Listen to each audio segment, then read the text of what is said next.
വാർത്തയിലേക്ക്. കൂടിയാലോചനകളില്ലാതെ നടത്തിയ driving test പരിഷ്കാരം 10,000-കണക്കിന് തൊഴിലന്വേഷകരെ ദുരിതത്തിലാക്കിയെന്ന് BMS ജില്ലാ പ്രസിഡന്റ് സലീം തെന്നിലാപുരം.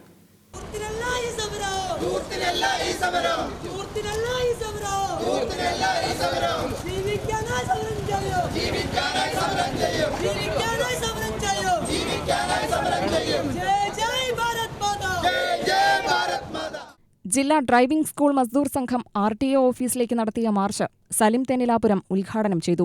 മാസങ്ങൾക്ക് മുൻപ് ഡ്രൈവിംഗ് ടെസ്റ്റ് പാസ്സായവർക്ക് ലൈസൻസും വാഹനം രജിസ്റ്റർ ചെയ്തവർക്ക് RC ബുക്കും ലഭിച്ചിട്ടില്ല.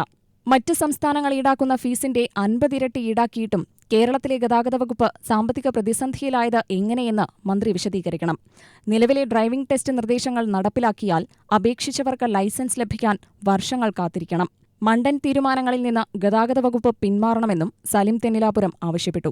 കേരളത്തിലെ ഡ്രൈവിംഗ് സ്കൂൾ മേഖലയിലെ പണിയെടുക്കുന്ന 10,000-കണക്കിന് വരുന്ന തൊഴിലാളികൾ അവർ ചെയ്യുന്ന ഉപജീവനം ഇല്ലാതാക്കിക്കൊണ്ട്, അവരുടെ ജോലി സുരക്ഷിതത്വം ഇല്ലാതാക്കിക്കൊണ്ട് ഒരു വലിയൊരു ദുരിതത്തിലേക്കാണ് ഈ മേഖലയെ സർക്കാർ കൊണ്ടുചെന്നെത്തിച്ചിരിക്കുന്നത്. നമുക്കറിയാം, ഇന്ന് കേരളത്തിൽ ഏറ്റവും കൂടുതൽ ചർച്ച ചെയ്യപ്പെട്ടുകൊണ്ടിരിക്കുന്നു. കേരളത്തിലെ ഡ്രൈവിംഗ് സ്കൂൾ മേഖലയിലും അതിനോടനുബന്ധ മേഖലയിലും നടന്നുകൊണ്ടിരിക്കുന്ന ദുരിതപൂർവ്വമായ ഒരു ജീവിതം നമുക്കറിയാം. കേരളത്തിൽ ഡ്രൈവിംഗ് ടെസ്റ്റ് പാസ്സായി രജിസ്ട്രേഷൻ പൂർത്തിയായിട്ടുള്ള 17 ലക്ഷത്തിലധികം വരുന്ന ആളുകൾ ഇന്ന് RC ബുക്കിനും ഡ്രൈവിംഗ് ലൈസൻസിനും വേണ്ടി കേരളത്തിൽ കാത്തിരിക്കുന്നു.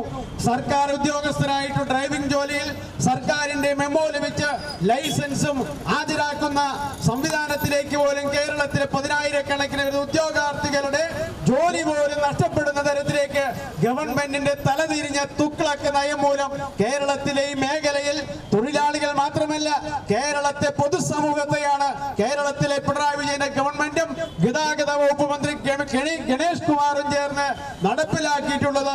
പ്രസിഡന്റ് ഉഷ ബാലചന്ദ്രൻ അധ്യക്ഷയായി.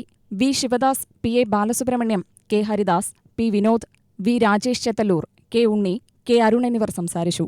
UTV news, Palakkad.